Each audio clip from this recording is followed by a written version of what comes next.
Welcome to the Cherry Picker, the horror movie podcast where we like to kill people, but not really. I'm your host, Zack Cherry, and with me as always is...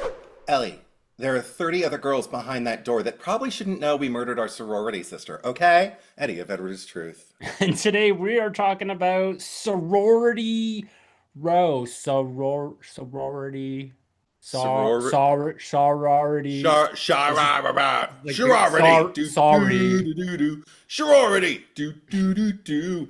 Row. Sorry, VP. Sorry. And this was released September 11th, 2009. Nine? We've been talking for too long. We've been talking for too long before we turned on the record button. Before we hit record, innit? Yes. And this is a remake of The House on Sorority Row. Also said it was based on Seven Sisters, which I haven't read. Seven Sisters? The book. I think that was the original. Was it a book? I guess. Or a screenplay? You know what? Yeah. I should probably like get the trivia open. I'm none the wiser. Yeah. I just saw the opening credits and took a few notes. That's all I've got. Watch a few movies, take a few notes. Yes. It was fun. How'd you like this one? Cards on the table. Me as well, yeah. I had a great fucking time. Oh, Yeah. I am shocked. Why? Well, you go ahead first. Okay, because I'm shocked that you're shocked. Okay, this is the Yeah. thing. When it started, I was just kind of like, okay, so it's like I know what you did last summer. Okay, cool, whatever. Let's see how they do.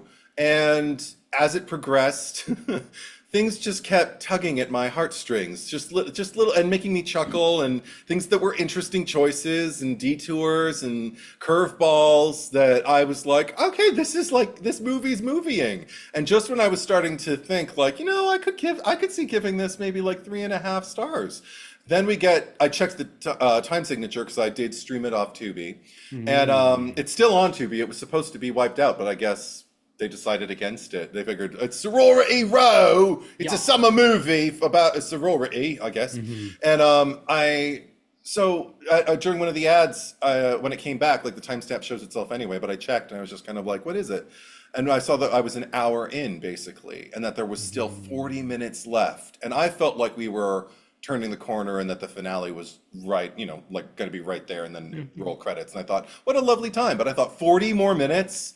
Oh shit. Are they going to fuck it up? They're going to fuck it up, aren't they? Then I rode the rest of the movie and forgot about the time signature because even more curveballs, even more lovely surprises. And I think the third act might have been my favorite. So yeah, it was a really damn good time. I'm seriously thinking about getting this one on physical media because I'd like to commit it to memory. I do.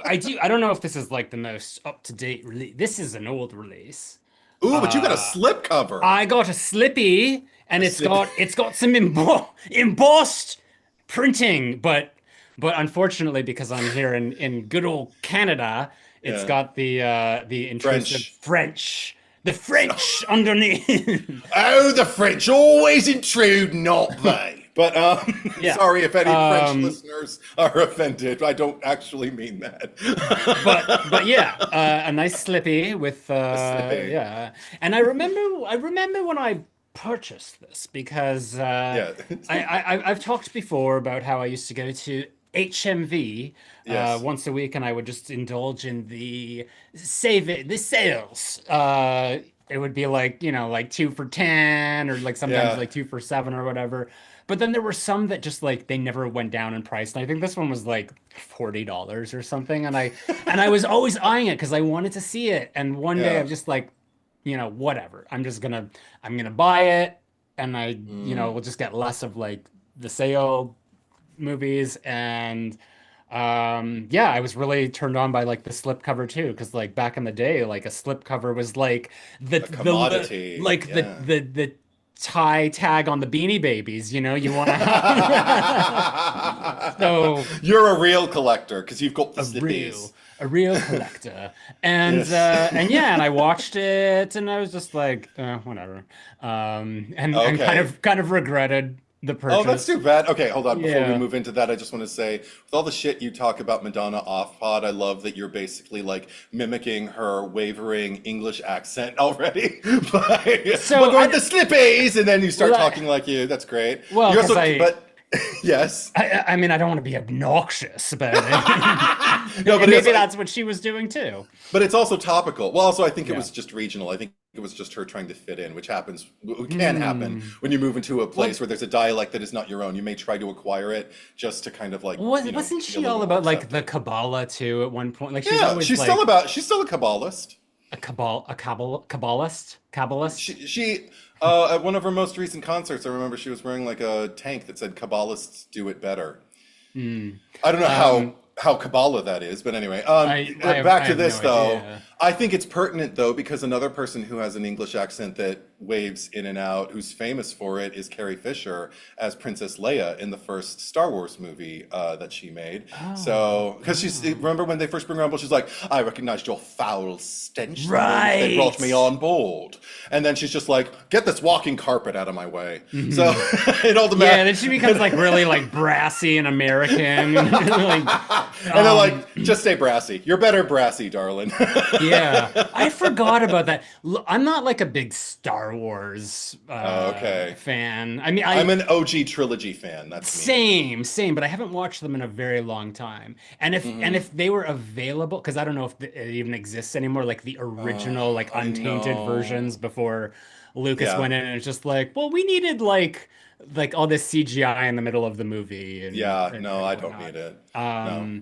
Because I don't know. Like there was I think it was when it first came to DVD, Yeah. perchance. There was like Hmm. a box set, and I got that. It was a big deal back in like the early 2000s, and it Yeah. was yeah, it had all like the new scenes and stuff, and it was just like, oh, this just feels like there's a disconnect, and I didn't appreciate it. But I've seen, you know, because I've been around for a while, and I did Hmm. see the movies when they were on VHS, and that's how The I flickers. remember the pictures.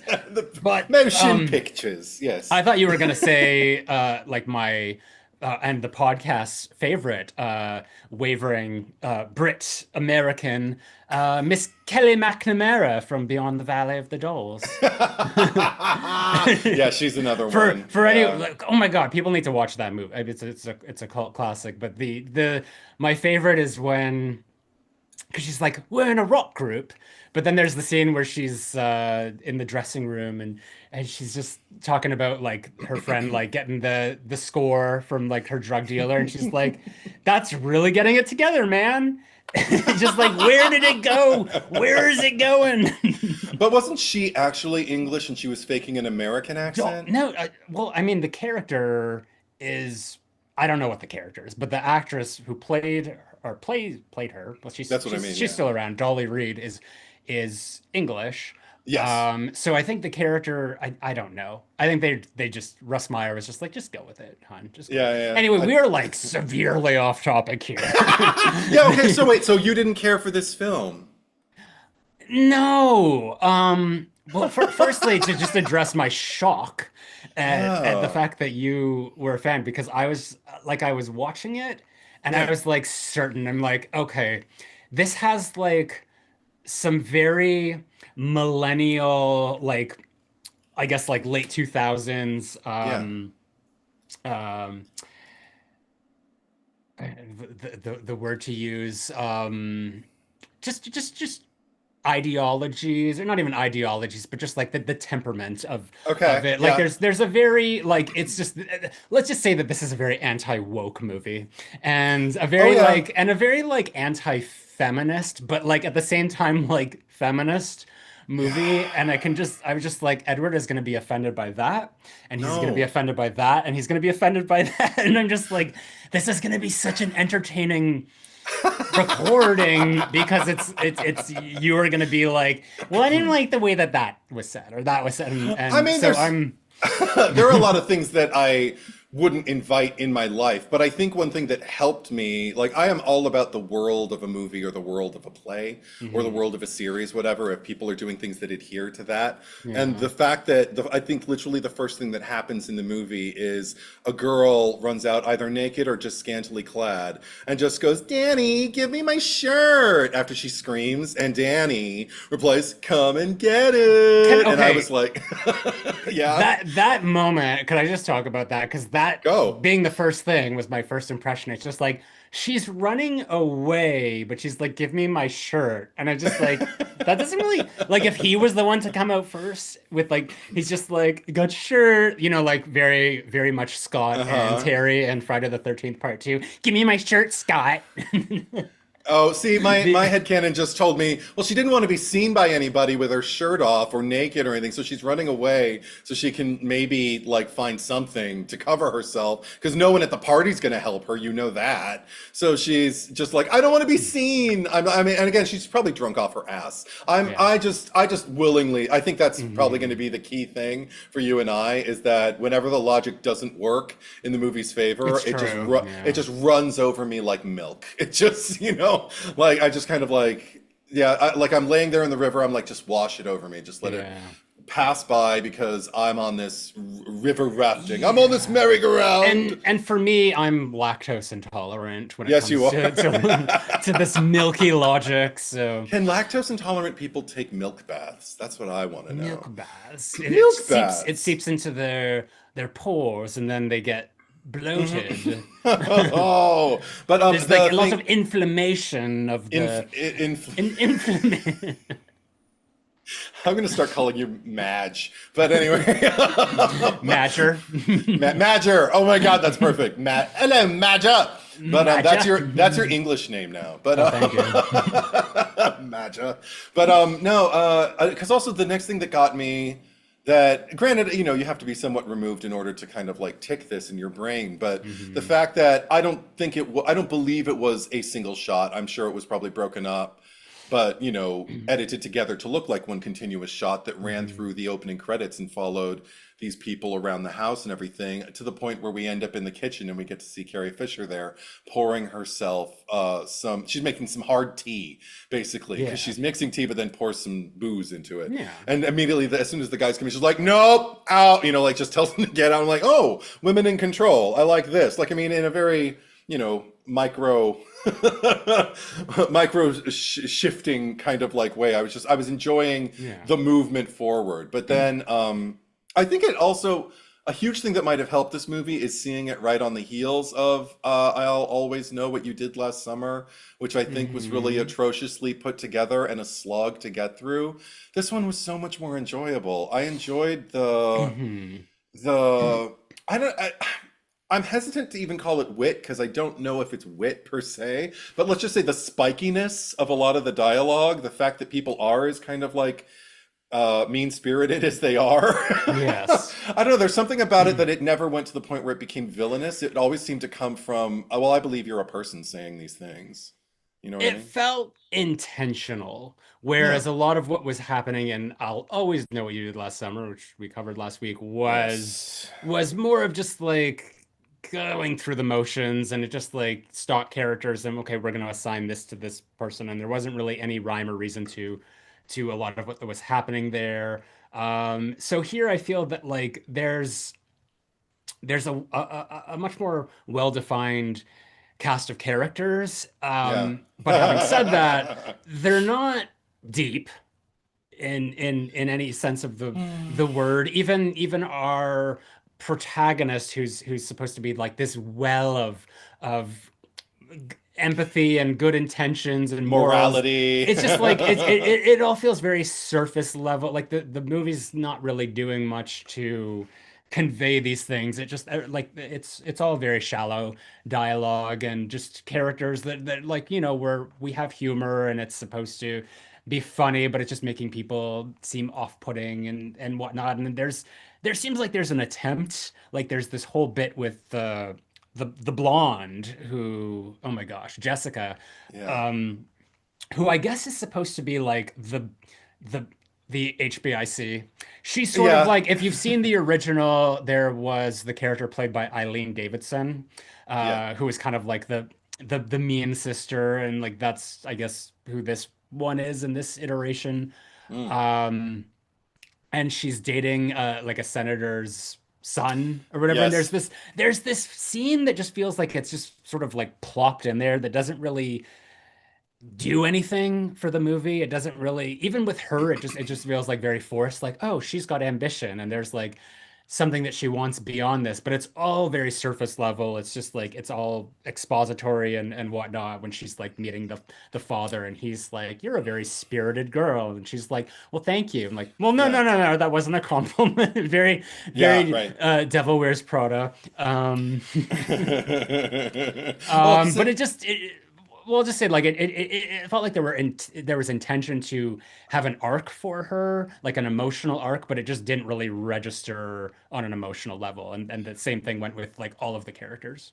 okay, well, I have a rebuttal to that, but do you want me to get into it or should we do some stuff first? Let's do some stuff first. So, hey, if you are, new to the Cherry Picker, if you've been coming back for a while, you can also give back to us and help support the podcast. You can head over to my Patreon account at patreon.com/ZackCherry, ZackCherry.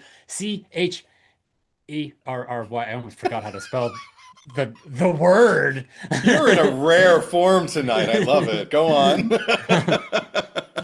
And if you're supporting on any tier, I mean, well, we've adjusted things, but right now, if you're supporting on the Freddy Krueger tier, you'll get access to join us on these live streams. So as you can see, we haven't addressed anyone yet. Well, we have talked to them before we started, but Yes, we, we've yes, we we've have. got the live feed in the center of the screen for those who are listening rather than watching. And with that, so you get to join us for all of these recordings live, and you get to push back on our opinions and offer your own and interact with the podcast.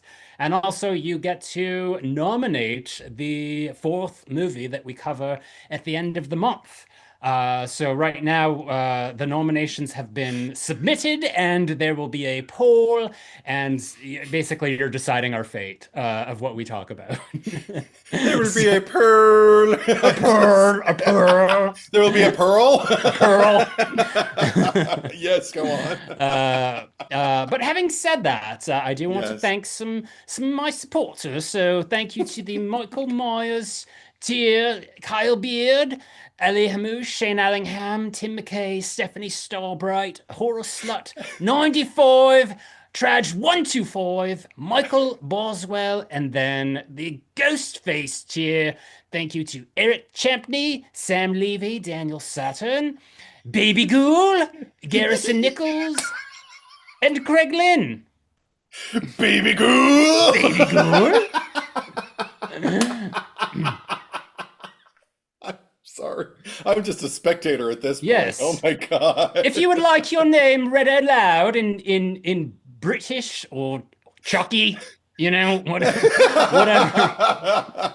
Jennifer Tilly. Yeah, any of them. Yeah, then sign up and help us out and just join the community and be here to have fun with us as we do this ridiculous podcast. Yes.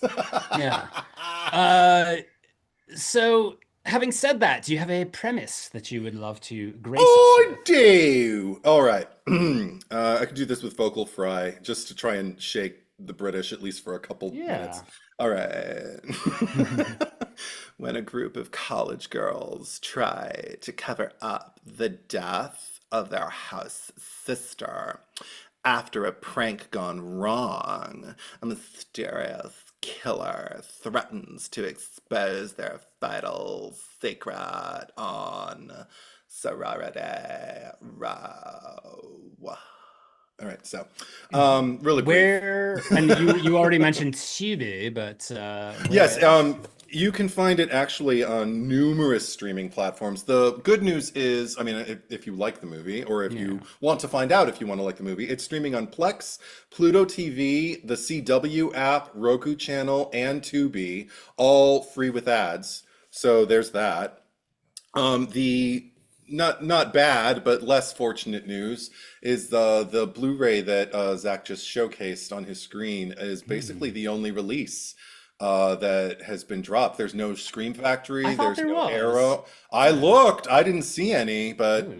if you've seen one, by all means, please And is add this it Oop? up.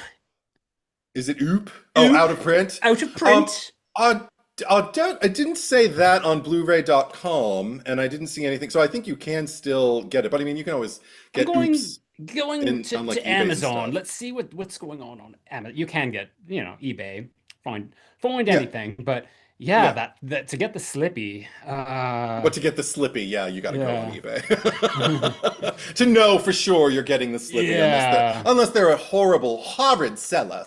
But Yeah, I'm seeing a listing on Amazon for the like just regular like the one that I have. But the it is basic release, yeah. 34.88. This is Canadian because that's where I am. Mm, And there's not like it's not part of the like Prime or whatever, like the next day thing. So no, it's no featured offers available. Yeah, so this looks like it's maybe like a private seller. yeah. So The original's available Prime tomorrow. I could order it right now and have it at my door tomorrow. Look at And what do you I've know? I've What tried is to watch the original like 7 times and I fall asleep every time I watch it. It's not that it's bad, I just doze off. I don't know why. I enjoy it while I'm Mhm. watching it, but I always wake up to the end credits rolling. I've watched it. I mean, I've watched this remake more than I've watched the original. I only watched the Yeah. original once, and this was quite recently. And Oh, yeah, I don't really remember it. Like it didn't stick with me. I don't like what would be, if I compared the two, which one would I like better? I think yeah. just like in terms like probably stylistically the original. Okay. But it's again like it's something that I need to watch, but I had no immediate desire to own it. I wasn't like, "Oh my God, I got to own this movie." Hmm. And for this one, I'll keep it. But You I keep don't get everything. I don't get rid of movies all No, willy-nilly like you do. no. Oh, But Jesus. Here we go. if I had seen it, let's just say hypothetically, had I seen it in the theater, I Hmm. probably wouldn't have purchased it on physical. Yeah. Okay, so just to speak to what you were talking about in terms of like the Jessica of it all. First of all, Mhm. and we can go back to this over and over again anytime we want to talk about any of these like kind of sifter characters. But Jessica for me, I love the fact that I mean, again, I could see what they were doing. It's formulaic as fuck. Like, just let us know who these girls are so we can kind of remember who they are. But really, their tones of voices and their reactions to like being told, "I love you because this." I thought it actually worked really successfully. And when Jessica finally gets it said to her by Cass, our final girl, she says she loves her because she makes being a bitch an art form. And I was just kind of like, yeah, I got that, definitely. And then, but I mean, okay, this is the thing, is like, I thought that I hated her. And then we got to the scene that you were talking about with Senator Tyson, where she's meeting the senator father of her boyfriend, name with a K. Can't remember it right now. Is it Kevin? Kyle. Kenny? Kyle. Kyle. Kyle. Kyle. Kyle. Okay, Kyle. Kyle. So she's with Kyle, and so she's with Kyle, and Played by Matt Lanter, Liam from 90210.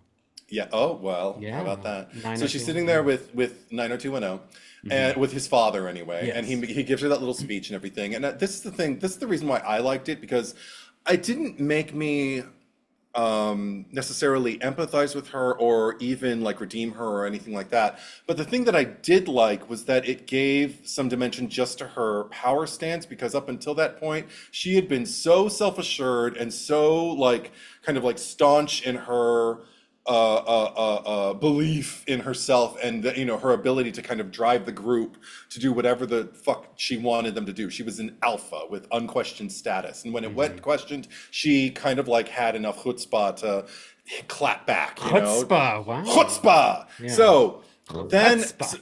so to see her in a situation where she's number one made to be agreeable and is adhering to that, and then is told to her face basically that there are two kinds of girls, the ones you spend your life with and the ones you burn hard with. Ill, gross, Senator Tyson. But the fact that she had to be subjected to this and stomach it and take it and not clap back, there was something about it that reminded me of like the instance where Angel goes to, sorry, folks. But when Angel goes to visit Cordy on the set of the, I think it's the commercial that she's doing, where she's in like a bikini and everything like that, and everybody is treating her like shit, and she's taking it. And Angel's seeing this injustice done to this woman who's the queen of Angel investigations. He's like, "You apologize to her right now." She's like, "Angel, it's all right. He can say whatever he wants to me about me, and you need to get out of here right now because you're gonna fuck things up for me." Because she had a plan. She knew you had to play the game, and that's what I see in Jessica at that particular moment. If she wants to get from A to B, or even she has really lofty dreams. She wants to get from A to Z, and I can see it. She has to play the game, at least for a while, until she has a little power to wield, until she gets something. And I knew at some point she would get something on Senator Tyson that she could wield like a dagger, and hold it over his head. But until then, she had to be the good little girl and get in this family as quickly as possible, and get a prenup that at least would have her set for life, So I liked it for that, because it just made it just gave her a different position in the movie. And then after that, the thing, and we can like jump all over for the movie, but because a lot of the good lines prior to the death of Chugs, who I thought was Jugs for a while. Chughead. Chughead. That's a good one too. Yeah. But I thought, like, people kept saying Jugs. I'm like, oh my gosh, that's so crass. Like everything else in this movie. Yeah, according to the credits or the whatever, her name is Charlene, and Chugs is just like the nickname. Chug. That's all I hear. But anyway, so, and also, I mean, she seems like it. She seems like a Chugs. But she had a lot of really, really funny lines. And then when she got killed off, I was like, oh, now we're not going to have any more of those lines. And we didn't have any more of those, but we had lines from Jessica. And all of a sudden, she was the one who I felt got all the good lines. And then, just jumping around, just in terms of the trajectory of the character, what I love about where she lands is that she's not redeemed in my eyes, but I'm wavering between liking things she does and going, but she's still an awful person. That said, can I really judge her for it? Like, I wouldn't trust her within a mile of my life. But as a moviegoer, I find her interesting because she's a person who's capable of running over Garrett when he's threatening her quote unquote friends, her sisters, who she's already betrayed several times over and manipulated. Yet she's trying to protect them and herself, but she doesn't have like a long-term kind of like thought process when it comes to her own survival in these instances. Everything that's concerning the death of their friend. The friend was Megan, right?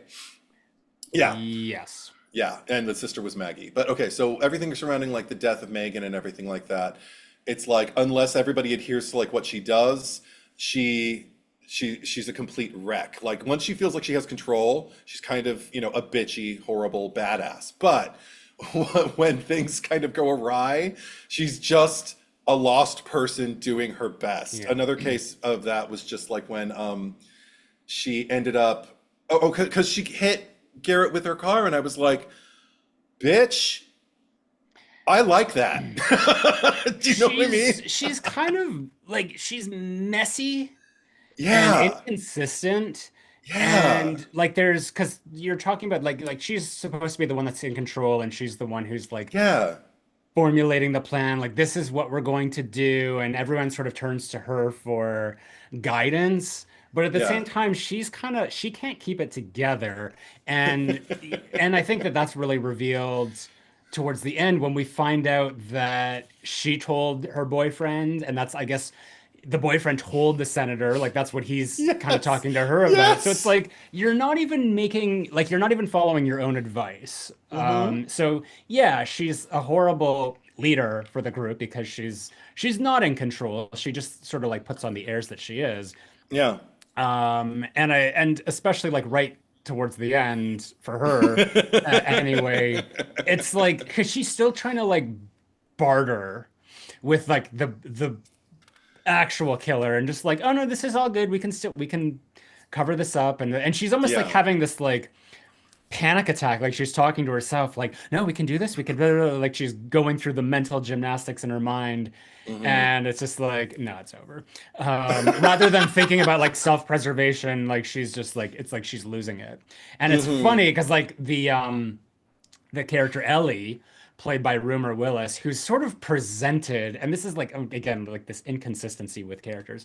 She's Yeah. presented as being like the loose cannon or the one who's just like not in control of her Emotions. emotions or her faculties or whatever. Like Yeah. she's just like up and down, and it's just like we have to get a hold of her because she's like mentally unraveling. And then at the end of the movie, Yeah. out of nowhere, without any prompting or whatever, Ellie's the one who sort of saves the day. She gets the shotgun and and essentially like kills the killer. And then she's just like calmly is like, it's because Maggie's like trapped by the flames. She's just like, Maggie, grab the curtain and wrap yourself in it, and like almost like very monotone and just like, no, no, no, no, no, this is not this character. I don't buy this for a second. Like, I don't know where this is coming from, but whatever. Oh. The movie's got a movie, and it's over now anyway. So who gives a shit? I guess. Oh, see, and I liked it because this is the thing. I had a major disappointment just a few minutes earlier when Cass was because oh yeah, spoiler territory a galore here, folks. So sorry, but when Cass basically discovers that not only was Kyle one of the ghost faces, but so was her boyfriend Andy, and No, no, no, no, no, no, no, no. what? No, there's only one killer, and it was Andy. Oh, I thought Kyle was one of them. No, Kyle was just like, I guess he was unraveling too. He was having his, because he knew the truth, and he was like pretty much like the same, had the same goals as Jessica. It was just like we gotta, like now that everything has kind of like gotten to the point, like he was sort of getting Oh, I violent see. about it, but no, he wasn't part of it. There Okay, wasn't, there they wasn't, but they we were just led and they were led to suspect that he was while he was getting all violent and yeah, confronting it them. was misdirection, Okay, and you gotcha. fell, It you totally fell for it. totally But did. that has nothing to do with you. That has to do with how unclear the Yeah. the Well, also, I story mean, is. Yeah, I did only see it once, and I was lying down. But anyway, yeah. so I was awake, but I was taking notes. But no, this is the thing. Okay, so when she makes the discovery that like it's Andy and he's the big bad and everything like Hmm. that, before she makes the discovery though, like he comes in and saves her, and I remember thinking like, oh no, no, no, no, no, no, no, no, no, that should have been Jessica. That shouldn't have been. Oh fuck, they fucked it up. And then with the lines, this is what I mean about like a misdirect, but it working because with the lines of just kind of like, "You saved me." It's like that's right. I'll always come through and I'll always save you. And I was like, what kind of fucked up fucking bullshit is this? I don't like this anymore. They made a mistake. They had a great movie and they fucked it up. But then she has her like hesitation moment where, and Jess is the one who notices that he's got like the tire iron thing sticking out of his pocket or whatever. And it's like, oh shit. And they both kind of like look at each other and I'm like, oh, more movie to movie. Great. Because I suffered like a disappointment that was immediately retracted for me that I was grateful for because I was just like the girls need to be there for each other. They everything about like the link in the chain Yeah. and the tenets of the sorority, trust, respect, honor, secrecy, and solidarity, Yeah. all of that shit. I was like, The that needs to be what wins, if anything wins in this movie, or it's just bleak and everybody gets fucked, I which mean is it does, and the tagline on the box here is "Sisters for life and death," and then also in French as well. so But when Ellie showed up, I remembered yeah. feeling kind of like, oh, she grew up. Like Hmm. she finally got tired. I just felt like there was an off-screen moment she had where she was told to run away, she did, and she realized, I've been no help like this whole time. I'm Yeah. tired of being a little baby. I'm tired of running away. My girls are in danger. I Yeah. need to step up and do something. So I don't know. I liked it. One second, Edward. Nobody is ignoring you, Craig. We're just in the midst of a conversation about this right now, and nobody has brought up a thing in the comments that we're ready to respond to, but we will at this point. So Grant actually is saying that he liked Ellie's final girl rise, so Good. he's on your side with that. And there were getting back to I guess the original of it all, because that was a lot of the conversation here, and you and I have seen it only once, right? You haven't Hmm. even seen it all the way No, I through. haven't seen it all the way So, through. but most people are preferring the original to this as well. And I guess that Mm. Amethyst is saying that like the original has sort of like a prom night, I know what you did last summer premise where there is a prank gone awry. I mean, not that I guess the I'll always know Hmm. is the prank that goes awry, but prom night. There was no prank. Oh yeah, it was the killers coming to get when the girl fell out the window, right? Right, right, right. Yeah. So this is, I mean, I would compare this probably more to Terror Train in in that Ooh. regard, because that starts with like a college prank.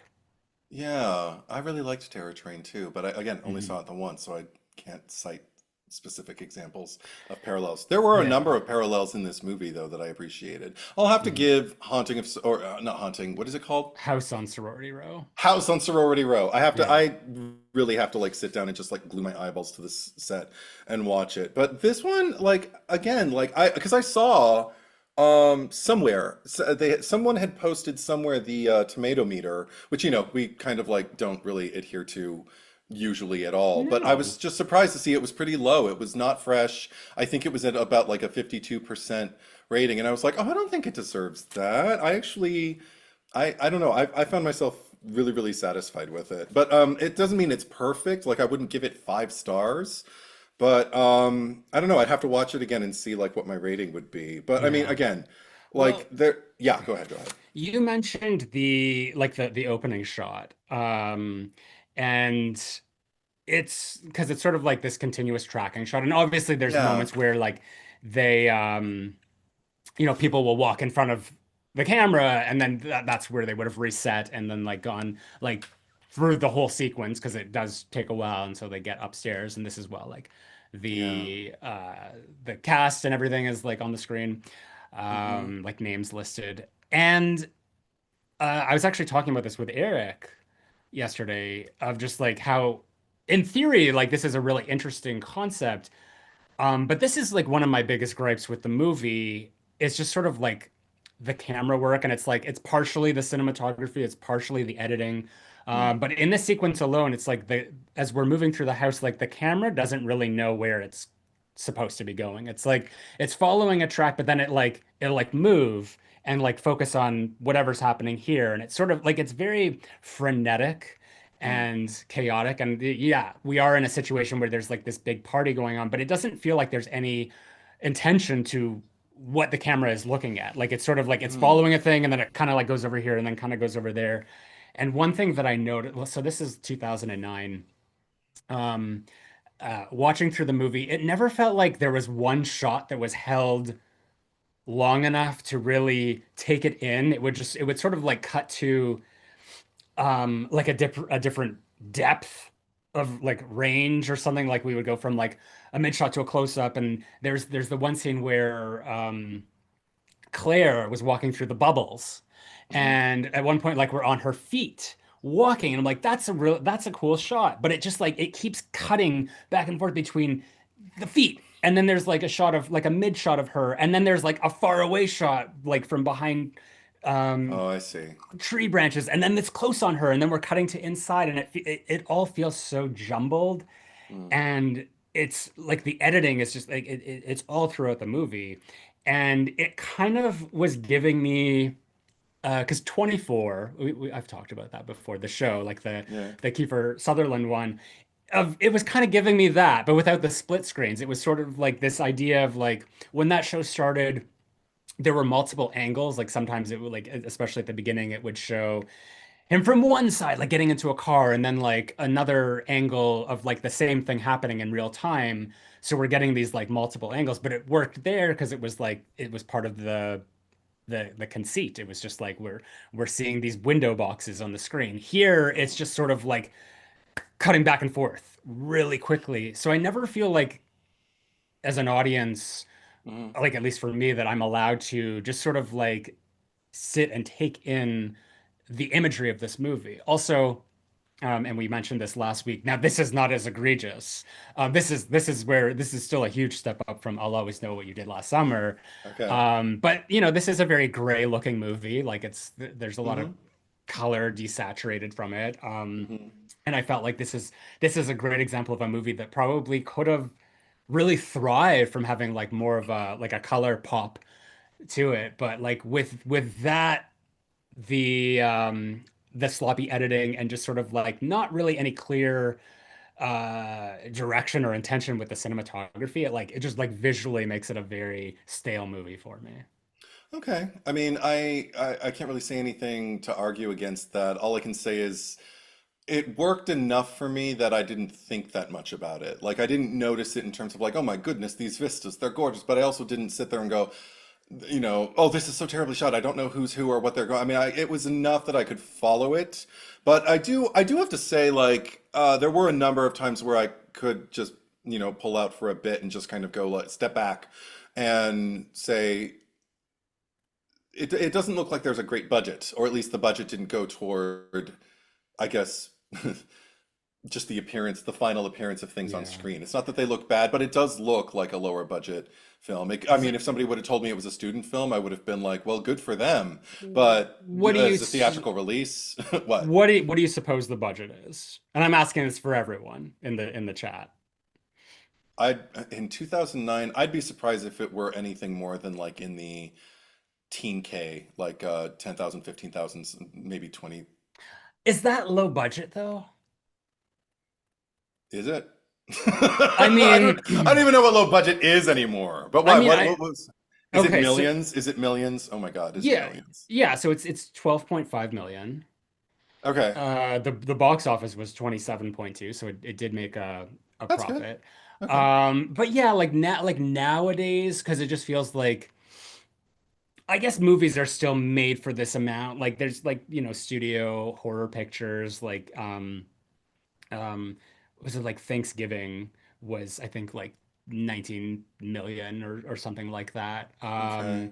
The screams and all that are like a little bit more, and every time there's a new one, like the budget is higher in the next one. So I think like Scream 6 might have been like 35 or 40 if I'm remembering correctly. Mm, I mm, think the mm. new I Know What You Did Last Summer coming out is 24 million, but I consider like low budget to be like 5 million or less, or even like below 10 million. I know that's like very similar to this, but especially like for like X and Pearl, I think those were made for around 5 million. So I'd like consider those to be low budget. But even like comparatively, when you look at that and just like the the the color and the editing and the cinematography, like those look like much more expensive movies than Yeah. something like this that was made with a higher budget. And I know that Yeah. like cast wise, like none of these names in this movie were like really like A-listers, or even like comparative to like the late 90s with like names like Sarah Michelle Gellar and Jennifer Love Hewitt in the original Mm, I Know What You Did mm. Last Summer. Like it's not really a cast like that. So Carrie Fisher is probably the most prominent, but I mean like I don't wouldn't even imagine that her paycheck would be all that much for kind of like the meager role and limited screen time that she has here. So I don't think that like the any part of that budget went primarily to the cast. Like it was all production. I mean, she had four scenes, like Was Carrie it? Fisher did. Yeah, Because I mean, she had just very like her moment underused. in the opening. Yeah, yeah, yeah. But at the same time, like I I kind of appreciated the fact that like the young cast kind of like took the movie and went with it, because I wasn't sitting there wondering, because usually a movie like this I'd be sitting there going like, okay, where the fuck is Carrie Fisher? And it was just more a kind of like we'd turn the corner, there'd be Carrie Fisher, and I'd be like, oh yeah, you're in this, you know. And Yeah. I wouldn't be like, where have you been? Because I was engulfed enough in like what was going on. But again, like I think a big part of it is just like the way it played with averting my expectations, because like right from the beginning, when we find out, they keep playing with our perception, and I think that helped me a lot, because like right in the beginning when we find out that apparently what's alleged to be happening is that they're all sitting there watching a video of Garrett, Chug's brother, Hmm. drugging Megan so he can essentially date rape her. And he's her ex. So it's like gross. So you're okay. So you're telling me I'm watching this movie where you're all terrible people and you're all just going to stand by and watch this like atrocity be committed against your friend. And then we find out that it was all a ruse to get revenge on Garrett. So all of a sudden I'm just confused as to like, what am I, well, and in a good way, I mean, I'm like, I'm confused in that I don't know who to be angry at because there's no one person to blame because everyone is kind of culpable, to something at some level in this movie. So it kind of like puts them all, it doesn't put them all in the same boat because I think there are some crimes that are more heinous than others, but but it does, I don't know, it just kind of makes me want to see what's going to happen so I can kind of decide how do I feel about this, like how is it going to work out, because I don't like, me, I don't like pranks. Tree's mom all over again, don't do it. But but the fact that okay, then because then I got angry at them again when they end up out in the middle of nowhere and they're talking about how they have to poke holes in her. Hmm. God. And so they're looking around for sharp rocks and no one has an eye on Garrett to make sure he doesn't do something stupid. He is obviously not well in Yeah. terms of like the way he's processing what's going on. He's freaking out, could be impulsive, could do something like really, really heinous and violent, which he does, and ends up killing Megan for real. And I'm just like, no one had eyes on him. Everybody just let us all turn our back on this guy who's freaking out because he believes he killed our friend. And how I just wondered when is the haha moment? Like, how far is it gonna go? It didn't seem like they had a plan because like Not even in that really. in that moment, because it's sort of like they're all in the foreground and you can see uh what's his face in the background, like intercut with all this like different shots and Yeah. whatnot. But Cass like asks Jessica like how long is this going to go on for, like at what point, Mm, when is that moment? And yeah. there's not really an answer. She says something, I don't even remember what it was, but it was like I don't know. it's like you've gotten to the point now where it's just like the punchline should have been delivered. Like now we're just like kind of like carrying this out and it's not really becoming funny anymore. It's just like becoming like really downright dour Yeah. and strange. Like it's not even straddling this line anymore. And this is where I'm talking about like with Jessica, like she doesn't really seem to like she presents like she has a plan, but she never really does. So I think that it's they're looking for guidance to her, and she's sort of looking at maybe the universe for guidance. Just like whenever it'll happen, and it's just like Right. you can't tell that this has gone on way too long. Yeah. Um, so yeah, I feel It's like kind of everyone is culpable. yeah. And even so Grant is saying like Cass is awful for meekly going along with it when the rest of them were initially tricking her into thinking the prank was drugging Megan. So like even Mm, then it's just like she had the option, like they were in the car and she was like trying to say it, but they weren't mhm. letting her. But that doesn't mean that she can't just like come out and be like, okay, Yeah. enough is enough, or whatever, like let's expedite this. And they like surprise. So Yeah. Yeah. she didn't really do anything. She's also not very bright, and I'm just thinking about it because she's like everyone's kind of like turned her back on her at this point, and she's like, I'm gonna like go like try to find a signal and call the police. And they're like, cool, have fun, like we're not going, like I don't even think that they're just like don't do it is what Yeah. they're saying. Yeah. But she's like, she goes and she tries to do it, and then she comes back and they've already done whatever. Like, I think they dropped her down the well. And Yes. she's like, okay, guys, I wasn't able to get a signal, yada, yada, yada. And it's just like, why are you still trying to like get through to them? They're clearly turned their back on you. They're not interested in taking the moral high ground at this point. So it's Well, just I like, guess emotions are heightened. You're probably going to be less rational, even in an attempt to be rational. I yeah. don't know. It I mean, bothered you me could, less. yeah, emotions are going to be heightened, but I think that there's still, like the script owes it to the characters to be authentic to what they're actually going to be doing rather than just sort of like doing things out of character for the sake of just like the scene kind of going on. And I feel like that scene does go on for a while, and there is just like a lot of filler within it. Okay.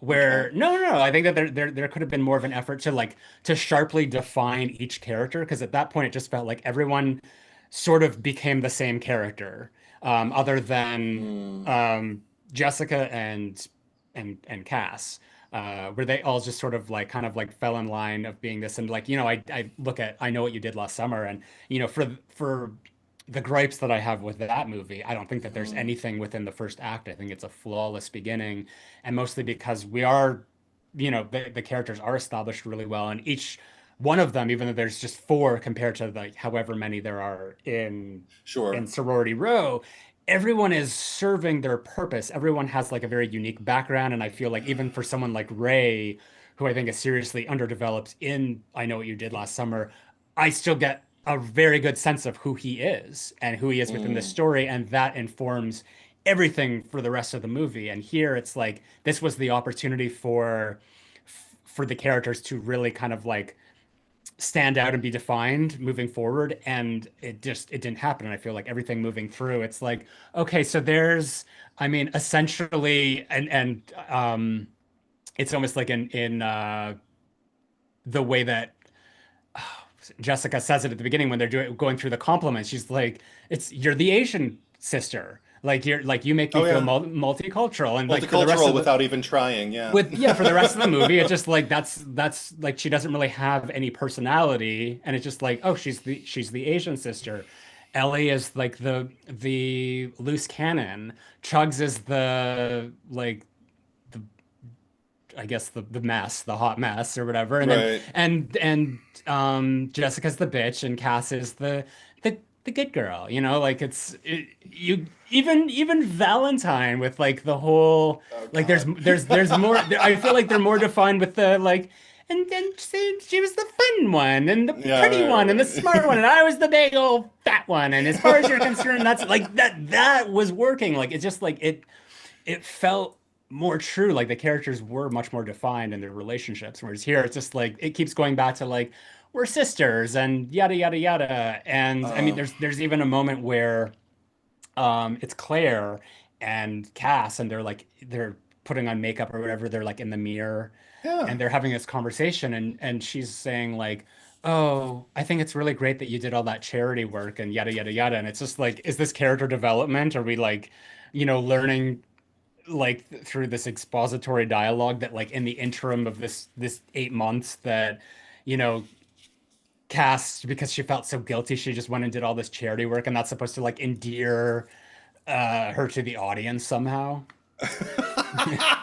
See, what worked for me about that is that like it didn't redeem anything, but I did feel like it just kind of like gave two characters along with imagery that was mindful, because like a lot of what we caught in that exchange between Cass and Claire, we caught in their reflections in the mirrors while they're putting makeup on at this party, that I also didn't understand, like why that was my gripe, was I didn't understand why is Cass at this party after she said, like, I don't even want to be in the same cell as you, like, so why did she go? I don't understand. That never really got answered for me. I guess just solidarity. I don't know.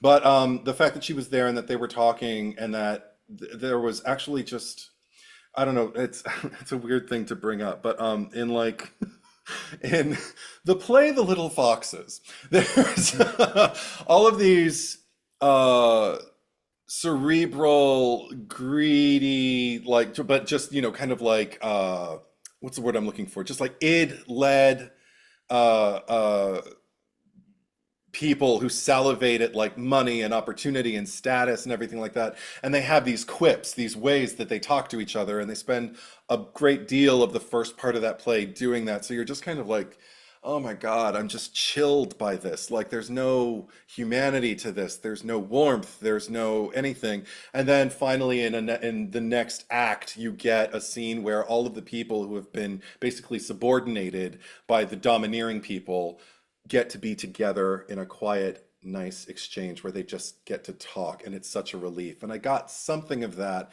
watching them. And like I said, it didn't redeem them. I didn't go like, but it just, I don't know. It just kind of like, again, I know what you did last summer. We talk about like Jennifer Love Hewitt and Sarah Michelle Gellar in that car and talking about there being like an actual linkage between the two of them. Hmm. It didn't quite scratch that itch for me, but it did dimensionalize it more than most of the movies that attempt to do what this movie does. Uh, Go for. I don't know. I just kind of felt like at least they're able to come back down to zero and just kind of be themselves around each other in one moment while all of this fucked up shit is happening. What I saw in Claire was someone who desperately just kind of wanted to go back to a time when she was just with her sisters and she just believed that they had her back and that she would have their back. Because we're also talking about someone who was confronted in when they were up in the senior showers. And Riley, I hated that bitch, but the one who comes in and basically tells her, like waxing isn't just for floors anymore when she sees her bush, I guess. And and in walks Jessica again. In walks Jessica to kind of like defend her and and chase Riley off with her barbed wit or her at least her acid tongue, Yeah. and she leaves. But then they start an argument among the two of them because Claire's having second thoughts. And Claire says, Jessica, I've always had your back. And Jessica says, but you've never had a backbone. And there's something about an exchange like that that tells me everything I need to know about the two of them. And even just the way it reverberates with Claire, you see she's really hurt by that. And I don't know. So I do think there is more to these characters that the actors bring and that is on the page than maybe your typical sorority Mm. I think that horror movie. I think that the actors do a great job. Yeah, And I did like that moment, but yeah. speaking, oh, also I just want to mention, so Garrison is saying that this feels like The Hills does horror. So like The Hills, Oh, yeah. like the Lauren Conrad or whatever. Actually, the girl who's like the dead girl is played by Audrina Patridge, who was Oh, on The uh-huh. Hills, I think. So Oh, yeah, it okay. is very there's like a lot of Hills connection. I've never watched The Hills or Laguna Neither have I. Biatch or whatever Mm. all that stuff. But yeah, that scene, and I feel like my takeaway from that scene, and I think that if the scene had ended there, then maybe yes, it would have been more impactful. But then it becomes like this random kill of this like unnamed girl in That the was shower. funny. And Yeah. the first time I saw the movie, I was like completely confused. I'm like, wait a second, which one was she? Um, like, did we meet her before? Like, she's not one of the group who is in on the prank, obviously, because she overhears it. But it just felt Yeah. like this is a character they didn't even bother to establish. And suddenly, I'm confused because Hmm. I'm spending my time like just trying to pinpoint like who is this? Why Hmm. does this matter right now? At And first, go on. but you know what I'm saying? Like it just like it. Besides the fact that it's completely confusing, it takes the thunder away from that moment that you're talking about because now I'm looking at this scene and every time I go back and I watch this scene, I'm like, oh yeah, this is the scene where some rando is just like taken out in the shower. So I'm not really thinking about the scene being this moment between Claire and Jessica. I don't even remember that. So that's actually Oh, it was oh. kind of like a nice surprise coming to it, but it's still like it undercuts like the the thing that happens at the end undercuts like everything else within the scene. Sure. But I mean, I wrote that note. I basically said, other random non-senior girl overhears truth, but then starts saying, hello, hello, which is basically a death curse in a horror movie. It's a death curse! But, I started laughing because I wondered, well, okay, is the killer getting like territorial? Like, only I get to know the secret. And that's exactly what it was, because we end up finding out that Andy didn't want anybody else to know the secret. So now that she knows, now it's absurd that he's in the vicinity and that he just happens to catch that because if he hadn't been in the right place at the right time, he never would have heard that. But Mhm. I'm willing to overlook it because there's something about I don't know, there's something about it that I was confused by it, but it didn't turn me off. It made me just kind of wonder, okay, what are we going for here? And the fact that it adds Yeah. up in the end, even though it may not make sense for him to be in that place at that time to make that kill. I don't know. I'm fine. Yeah. I'm just like now that I'm just like thinking about Andy and his motivations and like what he has to do. So like what about because it I mean it's not expressly stated, but it's implied that Kyle told his father, the senator. Yeah. So like wouldn't like that would be someone that you really have to kill off there. So like Andy would have to go after him. So Hmm. missed opportunity, but also like what are you thinking? Like there's all like you're busy putting out little fires here while there's this big fire ablaze over yonder. Um Senator is harder to get to. yeah, but I mean that would have been a fun moment. And I think like especially with this. And now I'm just sort of think like, playing with like red herrings and whatnot, Yeah. that you introduce this character and obviously that scene, if it's meant to do anything, because it's, just serves to sort of like establish Jessica's uh position of just like how we talked about. But I mean, could have also used that as a way to like introduce this character and maybe he's the killer. Yeah. Because I don't think that it really it's not you know me, like I like a murder mystery where the suspects are, there doesn't have to be a large amount of them, but I need like a pretty good backstory or motivation for why they might be doing what they're doing, whether they did it or not.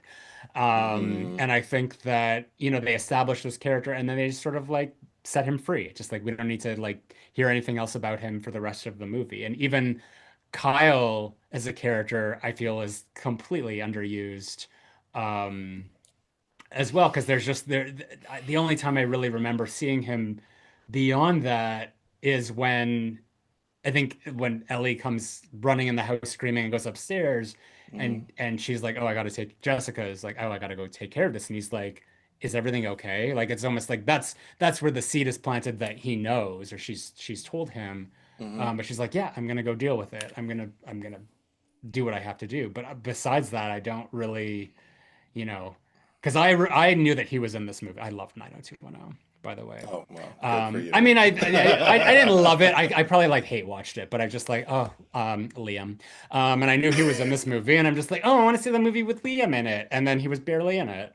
I mean, I didn't need more of him. It was fine. But I also Okay, because I whatever. remember his introduction when he was there with Mickey because I thought like, wow, two hotties, good.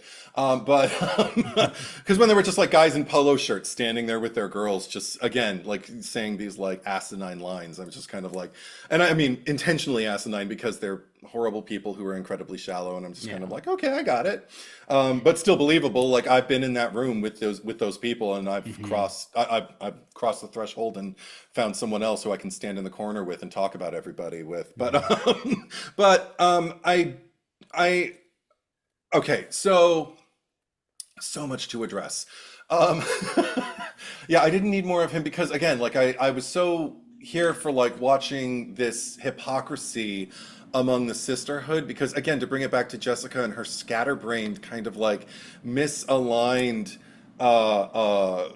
loyalty that it's weird to say this, but I do feel like she's kind of doing the best she can or the best she's willing to at any given moment. That's why she's Hmm. not reliable. But the fact that like there was an exchange, there was a whole string of her lines where I was just writing one line after the other, but there was one where it's at the crucial moment where they know they have to go out and fight, and Jess says something. No, and Cass says something to Jess where she's just kind of like, um, "Yeah, okay, you can come with me, but I want eyes on you. I want to be able to see you because I don't want to turn my back and have you run away from me or something like that."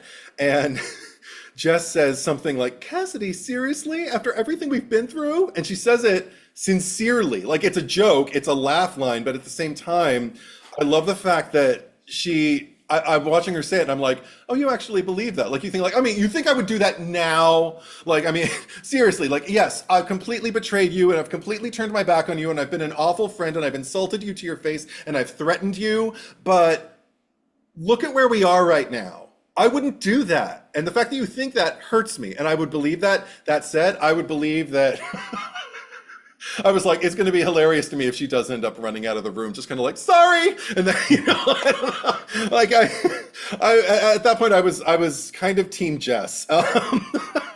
Here's a But question for yeah, you, for everyone, for all of them.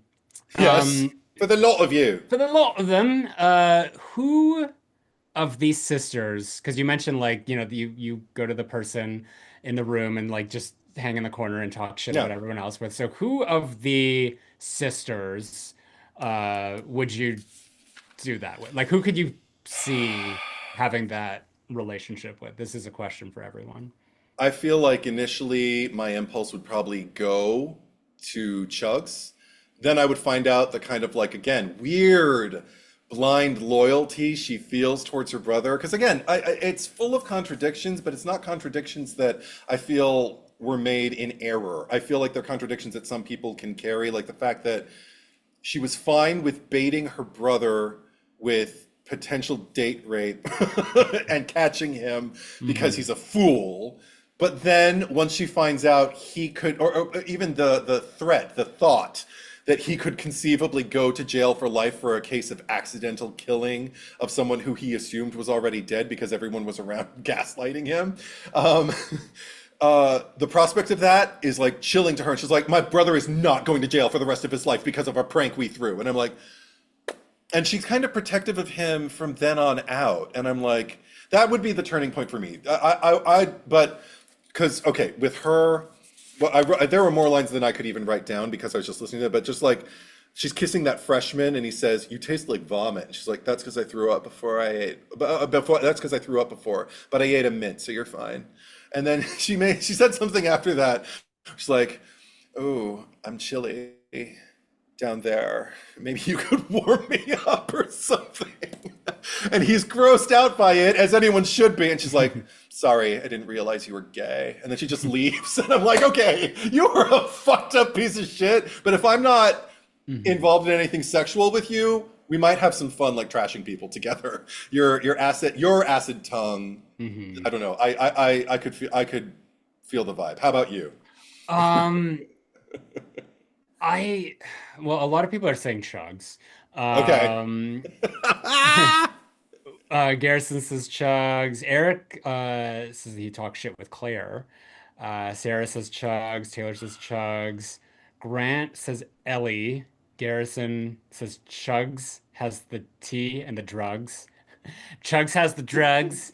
Um, the thing with Ellie. Chugs, the thing with Chugs is that Yeah. like she's probably like the most interesting and entertaining of the lot, which is she's like the first one killed off too. Like why she should have lasted longer. But I find that like you'd probably have to like really work hard to like keep her stimulated like intellectually to because she's just like if she's not having that that itch scratched or whatever, she's probably just gonna like walk off or whatever. um I can see like Claire maybe being someone that would like talk shit with people about, but I also feel that like she doesn't have a backbone or whatever, that like she probably wouldn't indulge in it as much. So I Yeah. I actually feel that Ellie might be the most interesting to like just sit in the corner and talk shit with. She has that moment, and this is another like out of character moment, but I guess it's within Oh. character because she's sort of just like sitting alone at the hot tub, Yeah. and Mickey comes over and he's like putting his hand on her thigh and like, I guess like he's just broken up with Claire. I don't even Yeah. remember what the situation Well, was. Claire broke up with him. Yeah. Yeah. And he whatever he says, she turns to him and whispers into his ear, and she's just like, I forget what it is exactly she said. Do you have that written down? Let me see.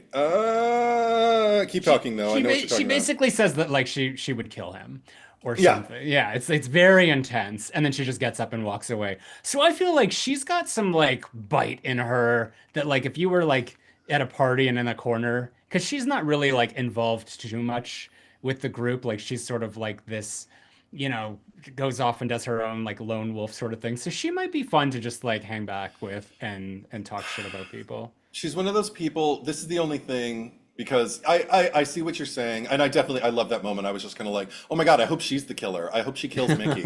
I really wanted her to kill Mickey, even Hmm. though I mean, aesthetically pleasant, but the character, no, a thousand Like those times. girls are like, you're not even that hot to I know, or whatever I they love say. that because I think he is, but you're not hot enough to kind of like redeem your behavior. Anyway, but the thing is about Ellie, I could totally see that. I could see her being like an opportunity to just get her maybe like a drink and then another drink just to loosen her up a little bit, get her tongue loose and just get her kind of like sitting there just like, then she'll probably like spill even some tea about like the other girls and stuff like that. And then you can just like giggle and have, like a good old time. Thing is, I'd worry with Ellie. She doesn't strike me as someone who can handle her liquor. So you do run the risk of being like babysitter for the night. You know what I mean? Like just kind of like, okay, you're done. Water. You need to hydrate now, darling. Was she putting on an act though? I don't think it was an act. I really do think she just sobered up real quickly and then became like Sigourney Weaver. I mean, when you're confronted with death, when fatalities are happening around you, you might sober up really, really quickly. Sometimes, I mean, it's happened in other horror movies too, where people are just drinking, fucking around, and then an accident happens and someone's leg gets amputated or something, and everybody's like, "What?" Strode in H2O, drinking all day, and then and then immediately grabbing that axe, Michael. But okay, but I do want to just because there were less lines to write. I did write the other one for, oh God. Okay, when fucking Chugs goes over to see her doctor. That was random. I was just kind of like, who's Dr. Rosenberg? Why are we here? Okay, I liked that scene. That was like probably my favorite scene in the movie. I was leaning in because I was just kind of like, okay, so who is this, your therapist? And are you having an affair with him? Because why would you be like tiptoeing around his residence? And then we see it's like her doctor she's getting prescriptions from and everything like that. And they probably crossed that line before, but now and also the fact that he had the key within reach, but he's talking about like, oh, I'm just stuck here. I'm handcuffed to this bed, but maybe we could do something. I'm like, you can reach the key. You could have reached the key at any point. This is just you being like, hey, I'm already here. Why don't you jump on me? I like the fact that she, after he gets killed, I like the fact that it's totally not a line that I'm like, oh yeah, rah, rah, rah. But I laughed my ass off when she's just like, hello, I don't have time for catch me, rape me. Like, that's like Barb level from Black Christmas 1974. Greg just mentioned Margot Robbie from Black Christmas, I guess as a character option to talk shit with. So yeah, Chugs is kind of like the Barb of the group. But also I loved Chug's kill. So, oh my, because I did not see that coming when she was like laying down and she was just drinking, chugging, and then all of a sudden, like first just the terrifying, because my throat has been occupied every now and then, and just seeing it, the terror of like glass going into your throat. And then it being, and the shock, like I understand why you wouldn't immediately start fighting back. You would just be like, oh, can I ever get this out? And then it gets hit again. And then the fact that it gets hit, so it breaks in her throat and you see the blood fill into the liquid. I was just kind of like, beautiful. Doesn't he like, I don't remember, didn't he use like the thing to like smash the tire iron? Yeah, I think so. Yeah. Can we talk about the tire iron? The tire iron. Can we talk about it? Okay. Let's talk about it. I feel like it's doing too much. It's doing too much. There's so much going on with it. Like I get that, they're like, okay, we need a unique weapon for this particular killer. I mean, his like visually the kill, like he's just sort of like in a graduation robe, so it's like there's not a lot going. Did he have a mask? I don't remember if there was a mask. Honestly, or it was just like I think it was just a hood and then maybe a black thing, but it wasn't like a mask. It was probably just a facial covering is what I saw, I think. The Swiss Army knife tire. Yes, that's what I thought too. Or I wrote roulette wheel of death was another one I came up with. What are your thoughts? What do people think of that? It didn't bother me, especially like once I saw the tricked out one. I was just kind of like, "Oh, okay, somebody's taking their stance seriously." I don't know. Well, she says, it's like, isn't that the tire iron? But it looks like it's been tricked out. Yeah. Jessica has a lot of like commentary throughout the thing. Like when they find Megan's body, it's just like, "Oh my God, is that Megan? Oh, she doesn't look good." Yeah. No, I have to say the tire iron doesn't. I mean, it's just kind of like the signature of the film. So the Yeah. fact that it was there, I mean, if there were a sequel, would I want him to be more inventive? Sure, but also who would it be at this Hmm. juncture? But I did love. Just because you brought up Jessica, also right before that point, like Ellie's sitting there like pulsing, going like, "We're dead, we're so dead," and Jessica says, "Nobody is dead, Ellie." Well, Megan, this is what I'm talking about. It's not like we kill people on purpose. Oh, I got Jawbreaker notes in the beginning too. I was like, oh, they accidentally killed their friend. Okay, I'm getting like Jawbreaker meets. I know what you did last summer. That makes me Hmm. happy. We're gonna But walk back into that party and strut our yeah, stuff like everything is peachy peachy fucking fucking keen. keen. Yeah. Yeah, but Ellie even I liked her line when they were talking about shit. Who was she even? See, and now I can't even remember before they meet Garrett again. Were they talking? They were talking about Maggie, I think. Talking about fucking. No, she wasn't fucking him yet, but she was insulting Jessica to her face. Jessica got all out of sorts, got back in the Yeah. car, and recounted it for everybody. And that's when Ellie says, she would have made a great Theta because she's ruthless and she's evil. And I'm like, good. Um, Hmm. I mentioned that I was on board when Jessica hit Garrett with the car. I know she's an unscrupulous, selfish nightmare, but she's living an interesting life. Hmm. Oh, and that was another thing, the imagery, because I knew the second they introduced when Mrs. Crenshaw, Carrie Fisher, is Yeah. introducing like the bracelets to everybody with the links and the chains and everything like that, and how there's like okay, this is the thing. When I saw that, I was Okay. just kind of like, okay, so you're planting the seeds so that later on, like at some point, the link is going to get caught and it's probably going to break and it's probably going to be about like how, tentative this all is. And they might even make a joke about how cheap the bracelets are. And then Jessica, right off the bat, started talking about how cheap they were and antagonizing poor Mrs. Crenshaw. Um, but the thing that I liked about that was the next time we saw a link, it had nothing to do with the bracelets. It had to do with they were lowering Cass into the well to make sure that like Megan is still there and still dead and everything. Hmm. And when they were lowering her, I love that one of the links from that chain broke. And I just kind of, I don't know, it just kind of felt like it's the link that connected Cass to the girls up above who were lowering her down. And I just kind of felt like you already planted the seed for it with the bracelets, but you didn't pay it off the way I was expecting it. Again, another detour that I was really kind of grateful for and I Yeah. thought was, I don't know, fun. The only thing I really took away from that monologue by Carrie Fisher, Mrs. Crenshaw, is that the camera just was never on her. It's just like she was talking Oh, and it would like be on her for a second, and it's like, let's get like the expressions of like all the characters, even like girls who are not part of like the main group of like the ones that are in on this prank. It's just yeah. like Carrie Fisher was just so, I don't want to say disrespected, but like she was wasted in this movie. Oh, here's Taylor helping out the group with by saying, "We mean Margot Kidder, right? I've been sitting here thinking Margot Robbie was in the Black Christmas remake. No, she's not. We're talking Did about I Margot say Kidder. Margot Robbie? Yeah, but you read it, so it was a mistake that you carried over. So yeah." Oh, Jesus. Okay, I'm glad that that was not my mistake, but I just assisted. People are like listening and they're like, Margot Robbie was in Yeah, right. Like, what the No. fuck are you talking about? The problem is I hate it when I know what you mean and I don't clock it. Yeah. So, oh, It's but just another your Virgo impulses are just like, I need to correct that. Just I'm do just too it. tired, and also, Yeah. but there's also okay.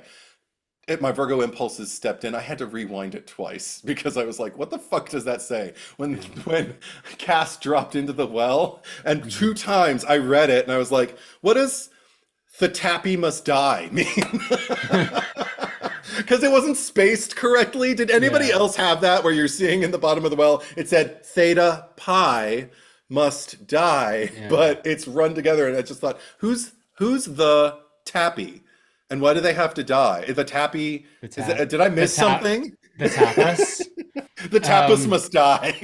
Eric says, I love how they conveniently jumped ahead in time without showing how they got the girl Cass Yeah, out of that the was fun. well. Yeah, Yeah. that was funny. I was We, just gonna like, oh, I guess they got her out. yeah. But and then they went back to the house, and there were two lines from again some randos, but I wrote them down just because the delivery again, like the world is still very much like bubbling here. There's some random girl who they meet while she's leaving the house, and she just kind of they're just kind of like, what is all this? Because the suds are everywhere. And she goes, it's the jacuzzi. It's overheated. Like too many Y's and everything she says is the jacuzzi and it's overheated. But then they find the two people like making out, and I think Jess is the one just kind of like, all right, out, out, and she pours like some liquor on top of them. House. Get out my house. And as they're leaving, the lover guy who was on top of the girl, he gets like it poured on him, and I could have sworn he said, because you don't see his face either, it's probably just voiceover, but he's just kind of like, ooh, sexy. Like he just had the liquor poured on him, and he's getting escorted out by the girl, and as he's leaving with that girl, he's looking at all the rest of the girls, the sorority sisters, and just goes, what's your guys' names? And I'm like, yeah, we're still very much entrenched in like this. Again, I don't know if frats and sororities are really like this, but in movies they are, and I don't know, I just kind of appreciate we're keeping the wheel going, you know? Like there are some people who don't give a shit that there are lives being lost tonight, and we'll probably never know, you know? So I like that. Yeah. There is a sequel being planned, apparently. Interesting. Yeah. Oh, yeah, okay. Because I have to ask. Yeah. Because at first it went, woo, and then I was just kind of like setting up for this, and then I thought, oh, is that what that was? The ending. And I mean, the end moment. Is that supposed to be with the scar? Is that supposed to be Garrett? Because he cut his own wrists? Yeah. So it's like he survived being hit by the car and cutting his own wrists and bleeding out. So now he can come back and be the tire iron killer, the wielder. Well, and then there's no mystery in that because it's like it's him. But no, I think well, that's like, you know, that era's the thing that they did where it's like, let's have a cliffhanger at the end that sort of like teases a sequel. Like they did it in House of Wax, where it's funny because it's a tease for a movie that's never going to happen. So Right. like the end of House of Wax with like, oh, we just got word there was actually three brothers. It wasn't just the two of them. Yeah. And then we see the guy on the tow truck with the dog and he's waving at them, and it's just like, okay, so what? Like you could have just ended the movie. Like the movie could have just like I talked about that in the episode. Why did the movie just end when they crawled out and like the house melted? You have been watching House of Wax. They could have just even said you have been watching, and then the House of Wax slowly like melts away. And this movie could have ended when they walked out all like model runway in their underwear, or at least the one was in her underwear, like across the lawn, and the fire trucks. Sure. End of movie. Roll credits. Roll credits. Why did we need this jump to 15 months later?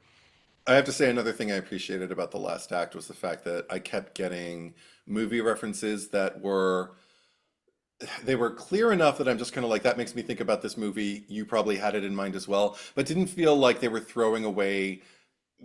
I don't know if I can use the word integrity, but throwing away, you know, kind of at least the thread of the film. I didn't feel like all the action stopped so we could reference that thing that people know. Like the way Claire got killed gave me Jaws at first when she was being yanked around the suds back and forth. I thought about the opening kill in Jaws when the swimmer is just going, oh God, it hurts. And then at the end, I just wrote, she got the new beginning treatment. I don't remember what his name was, but the one guy who gets the flare in his mouth, one of the two gay guys who goes to the concert, and I can't remember if I think it's Anthony Barilli, and he's going like, come on, Ted, and then he just goes, and gets like a flare in his mouth, and that's what she did. Yeah. So I'm like, okay, that's fun. And then I wrote Jessica grabbing that axe. I'm so into her. If only she had a base level of self-respect or compassion. Again, like just fanning the flames, but then all of these, oh my God, I love the exchange when Mrs. Crenshaw come out, and what did she do? How did she bash her in the face with the butt of a gun? It must have been, yeah. And she's just like, Mrs. Crenshaw, it's me, Jessica. Like, you shouldn't have hit me. You know who I am. She's like, I know, you've had that coming for 4 years. That was great. And then I just kept writing, just like, okay, I told Kyle about Megan. I laughed my ass off when I found out, like, oh my God. So all of this shit with your, we already knew you were a hypocrite, but now we know how deep it runs. Then later, after Mrs. Crenshaw's just like, you get in the room and I'm going to go out and I'm going to go find this fucker. And she's walking in, and even after being insulted and butted in the face with a gun, she's still capable of saying, whoa, who knew Mrs. Crenshaw was such a badass? And I'm like, you know what? See, these are the things that make me like you. The fact that like, the fact that you're still capable of like kind of game, recognized game, like I'm a bitch, but damn, I didn't know you were a bitch too. And then later, when Maggie is gonna go out and like look for her sister, I guess because there's a chance that she might be alive or something, and just goes, "Oh no, don't go out there." What? I tried to warn her. And I'm just kind of like, yes. Well, she had that line earlier with her too that really dates this movie when she's talking about how like, oh, I might like rush Theta Pi. Oh right, yes. She's like, well, you know, there's rules about this, but you know, like, look for me on Facebook. I'll totally confirm. Yes. Again, that mean girl quality that I just kind of that she embodies. That I mean, again, I feel like it's adjacent enough to Rachel McAdams in Mean Girls that I'm just like, it's like, okay, I hate you, I'm afraid of you, I wouldn't trust you within a mile of my life, but I can't stop watching you. And you have some great lines. Oh, when they discovered the dead body of Megan hanging in the shower, and she's just like, oh, she looks terrible. It's like, what? It's not even on screen. It was just a voiceover, like, or just like an off-camera line. And then later, after when I think Kyle's going after them with the axe, Barry the Shining, in the bathroom door, and she's standing there, and she's just kind of like, right before he does that, she's like, you know, I'm really starting to think he's not marriage material. And again, saying it with the most earnest sincerity of just kind of like, you know, this might not work out, guys. Like there was still hope before then. That was a bit silly for me. I loved it. I loved it. You were talking about movie references, and actually, so shout out to Amethyst Frost for this one that he wrote on his letterbox. At least the killer died like Judge Claude Frollo. Oh yes, thank you, Amethyst. Or that's so true. Even like Kevin Bacon and Hollow Man. I like the Claude Frollo thing though, because it's more like, it's kind of like, well, I guess with Hollow Man too, they're both falling into hell, but with Frollo, it is hellish imagery. Like he's full on holding a demon. Hellfire. Yes, a big phallic demon made of stone. But because that was another thing. Then Andy comes on and everything. And by the way, good on Cass up until that point for having just an adorable little otter boyfriend. I was just kind of like, we need more otter boyfriends in our horror movies. Otter boyfriends, because he had a little furry chest and everything, and every time his arms were like haloed in the light behind, you could tell that they were hairy, and I was just kind of like, oh, what a cutie. But he has like, you know, eyes like Elijah Wood. But even while he was going on about the company she was keeping, number one, judgmental, but at the same time, I was really happy with the fact that I was like, I mean, nothing that you're saying is wrong. Your problem isn't the fact that you're judging all of these people for how vapid and insecure and unfeeling they are toward another. How much of it is posturing, and how much of it is, you know, not anything that you can truly rely on, and so it, you know, it should be eradicated. The problem is you feel justified enough to eradicate it yourself. Like, they're wrong for doing all this and for hiding it. I'm not wrong for killing all of them and wanting to hide it. That was the, so I don't know, again, hypocrisy against hypocrisy. There was something that I really gravitated towards when he revealed the reason for what he was doing. I thought there was dimension to it. So yeah. I just found like the killer reveal to be kind of weak. Okay. Yeah. I don't know. I was it's just like, oh yeah. I was actually upset because I was just, you know, and it's. So here's a question, because there was this sort of like moral dilemma, because he's saying, he kind of convinces her, and I don't know if she was playing along at that point, but it's almost like I wanted to ask you that. Yeah, because like she's like, okay, I accept that, and she was like good with it, and then he's like, hey, now let's go kill this bitch Ellie, and that's where she drew the line. She's like, no, we can't do that. So there's this moral gray area for Cass suddenly there, which did not feel like I'm just going to tell him what he needs to hear. It genuinely felt like he had talked her into it.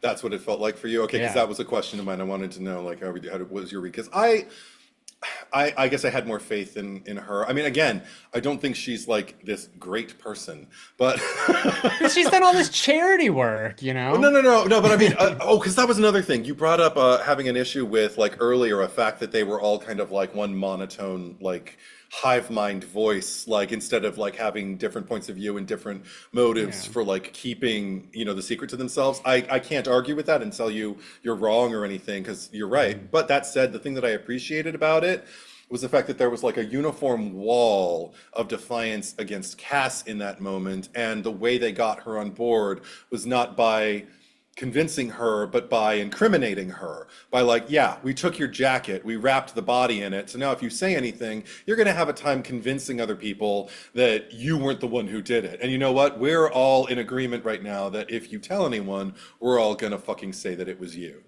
So I don't know, there was something about that that I thought, that's interesting, that's different. Like, at least it puts her in a position of like, well, now I have to keep the secret Hmm. because, or do I? Because she doesn't. Yeah. But also because later Jessica like kind of puts it in her face after she tells her the line of like, I don't want to share a cell with you, and she's just kind of like, get over yourself. You could have told anyone if you really wanted to. And I'm like, no, you kind of incapacitated her. Well, see, the thing is, like, you bring up a really good point. I was like, that is an element that was added to that prank Yeah, opening scene that, did not exist in, say, I Know What You Did Last Summer, even yeah, though Ryan Phillippe was like, pushed Julie onto the hood of the car and was just like, swear it or whatever the line is, but there was no dialogue of just like, if you don't, like, well, we know that it was you. yeah, And that's what we'll say if you don't go along with it. So that was right, kind of something that did create a little nuance here with this cover up. The only yeah, problem is that it didn't go anywhere. Nothing came of it other than it's been a rough 8 months. It's just like mm, she hasn't been the same with them. Their relationship yeah, feels like it's on the rocks and it doesn't go anywhere. Like that actually could have been pushed further, or like it could have like raised the stakes for Cass, or it could have made her a potential red herring um yeah. It's moving true. forward. So it's just like it was again, there's like an effort to do something but no follow through.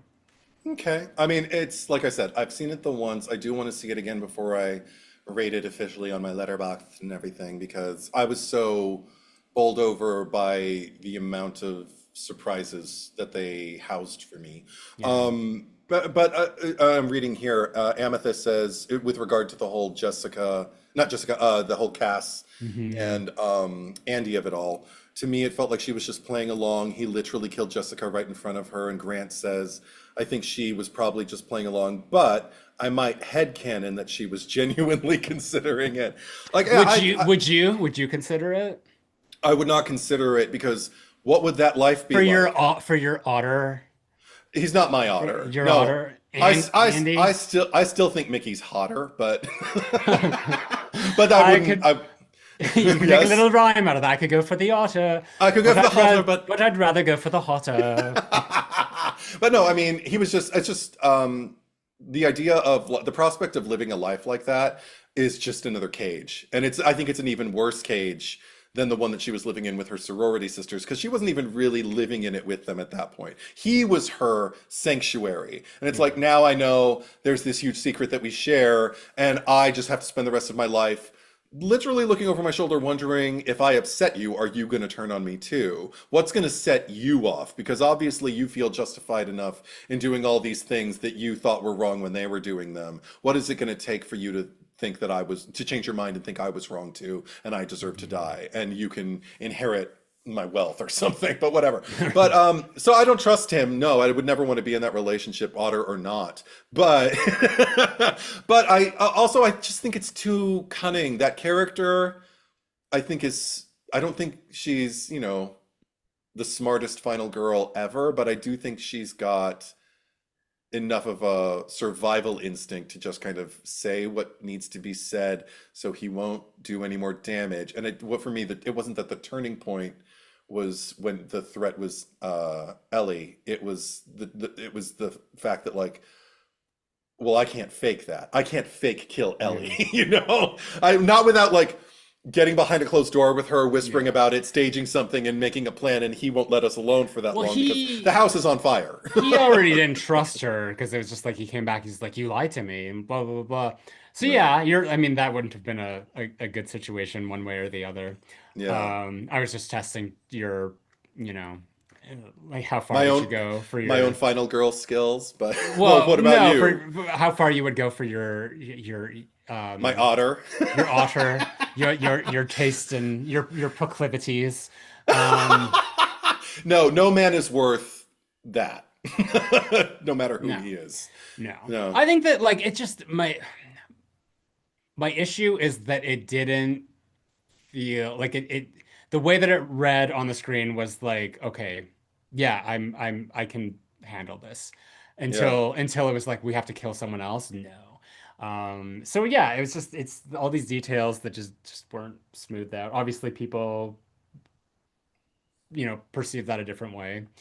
But yeah, I don't know. I think that like all in all for Sorority Row, what I will say that is good about it, I think that it has a very unique voice and flavor. Like it just Sure. doesn't feel like a lot of slasher movies that we have seen, Yeah. especially as of late. It does, I think the thing that like turns me off of it the most is like that very millennial vibe of just like like the Hills era, and it's just sort of like taking the most shallow aspects of millennial culture and presenting it that way because I think that it's not that I care about it whether it being a good look for millennials like myself or not. It's just I just feel that it's kind of uh hollow. Like it's just like there's so much lacking, especially when I look at I guess what I would consider like Gen X Hmm. slashers or just like with Gen X teens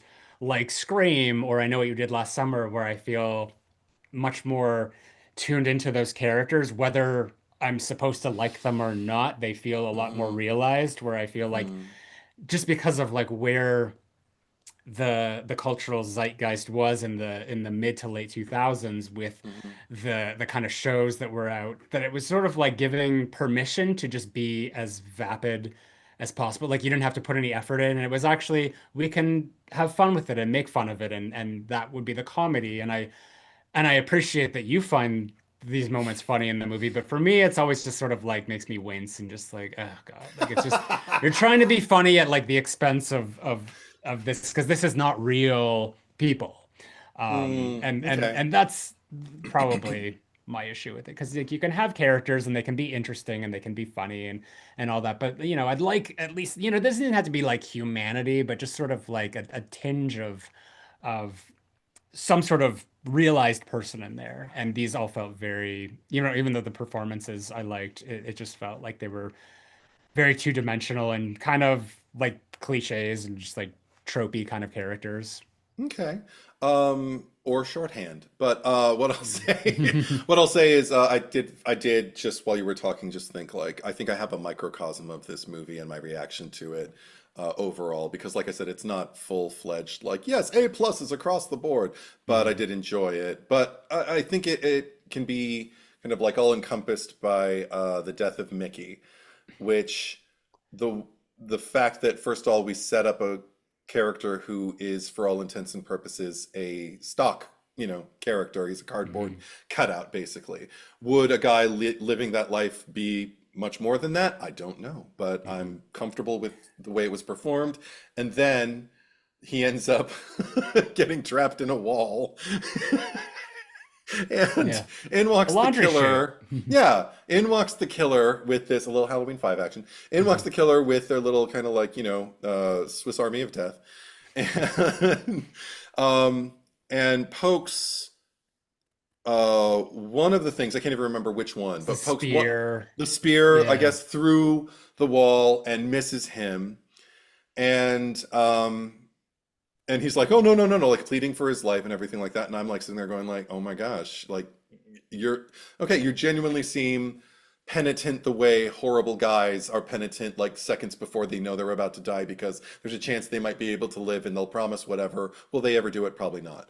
But he's begging, and then they just kind of take the tire iron and just start twisting it so that the knife part is poking where somehow the killer knows from hearing his voice, perhaps, but when you hear a muffled sound behind a wall, you're never going to get it specifically. So the logic is off. That said, as far as horror tension, I'm just kind of like, oh, get him, because the knife goes through the wall, and then you see it in its proximity to his throat, and it just starts moving slowly. It could have just been like a one and done. Yeah. Like kind of thing. I know it's not working for you, but it Well, could have just been like it cuts away. I feel like we could have seen a little bit more. Oh, I would have liked that too, but Yeah. that's why it's not perfect. Yeah. But again, it could have just been like a one and done, like, and then he's out, and then like we move on and he's killed. But I like that at least there's something, again, a cat and mouse of it all it lends a little bit more flavor than like an otherwise bland kill could have been, Yeah. and the fact that then they discover him that way. I don't know. Yeah, again, not perfect, not thumbs down, just all right. I'll take it. That's how I feel about this movie. I'll take it. It's the Kylo Ren lightsaber of slasher weapons. Thank you, Grant. One thing I will say, like the music in the movie, like I don't like. There's a lot of tracks that I just like would never listen to any of this, but like I love how it's sort of like blended into the score, and like especially like that particular moment too. It's kind of catchy. What's happening there? So I think that there's definitely, like, this is not like a dud across the board for me. Like there's a lot of pluses, and I will see this movie again. Okay. But like I'll watch it. If they're gonna do a sequel, like maybe they should do a gender swap and just like do Fraternity Row. Ooh. I'm just going to a happy place in my head. But Yeah. Amethyst says it's not a thumbs down or a thumbs up for me, more a knuckle or a fist. I mean, I think that it's probably like I'm not gonna give it a star rating, but I think that this more or less is, but it's like right smack dab in the middle. It's like a 50-50 Okay. for me. Okay. I can't Yeah. wait to revisit it. I think I do. I own movies that I like way less than this one, so I will probably own this. Yeah. It'd be nice I've if a seen 4K could get released, but I've whatever. seen worse movies in the last 3 years. A lot of them. So yeah. I saw a worse movie last week. Yes, from Yes. 2006, Yeah. the dreaded era of the naughties, the naughties, The naughties. the naughties, isn't it? All right, let's get to the cherry picker. It's not like we kill people on purpose. Okay, we need a cherry on top, but first, what did you want to see what Grant said in the comments there? Grant said, straight to streaming sequel. I'll always live on Sorority Row. That made me chuckle. Very good, very good, very Tubi. And she emerges from the jacuzzi bubbles every July 4th, says Amethyst. Well, there was a comment earlier. Garrison said that if they had continued and it was Sorority Row 2, if they did like a prom night to prom night 2 thing where it was like Hello Mary Lou, but it was just like Megan, the ghost of Megan. Oh, they were Yeah. Megan, Megan, M3gan, and Megan. M3gan 2.0. Did you see the new Threegan? Not yet, no. Oh, you're gonna see it. I am, Yeah. but I'm not in a hurry. I haven't decided. I mean, I think maybe not, but anyway. I've heard genuinely positive things from people who I follow on Letterboxd and whatnot. People seem to be not like, again, not big ol' like, oh my gosh, must see, but like I had fun with it. So it's like, okay, Yeah. if I just walk in just expecting to just turn my brain off and go, then maybe I'll like it. We'll see. Yeah. So cherry on top. Who are we all thinking? What's the consensus here? Yeah, people want to chime in. Yeah. I mean, I thought certainly like one that's worth mentioning. She's not in it enough, I think, to win the day, but Carrie Fisher as Mrs. Crenshaw, I think definitely deserves at least just a shout out. Yeah. If Because she was in it more. everything was perfect. Everything she did was perfect, and if she was in it more, perfect. But I'm happy with what I got of her. But cherry Yeah. on top, not for me. I have another contender. Anybody? Well, who is that contender? My contender is actually Jessica, Oh just wow. because just because for someone to be as despicable a person as she is, and for me to be so entertained and so not even confused, but just kind of straddle, hop back and forth, go like that's not okay, but that rocks. But I'd enjoy that more if you hadn't said that earlier. But damn, but then when this is the key for me. When she died, I was genuinely sad. I was like, oh, I didn't know. Hmm. No, she should have made it to the end. Because watching her and Cass kind of like lock arms for a period and fight together for just like that brief moment, I was like, is this what we've been leading to? Because if it is, this is scintillating, it's new, and I embrace it. So Yeah. that's mine. What I do would people? s- I would say Chugs. Oh, okay. Just because like she was just the most entertaining to me. Like she was the one that like there was no laugh out loud funny to me, but I just felt with like a lot of Jessica's stuff, it felt a little forced. Whereas Chugs, I Oh. felt like was maybe more, even though like I don't feel like she's a real person per se. Like I think that they could have had some sort of emotional depth, but in terms of that, like I've seen people like that. I've Mm, seen people like Chugs, and there's something about her that did feel a little bit more authentic to me, despite like the shortcomings of the mm-hmm. characters here. And I just like whenever she was on screen, like that set piece of her going to the doctor's office, like I liked everything that was happening there. I liked the way the movie looked for that like brief scene of like just like all this light and stuff, and that like awesome door is almost like the entrance to the menu Right, restaurant right, when they're right. coming in.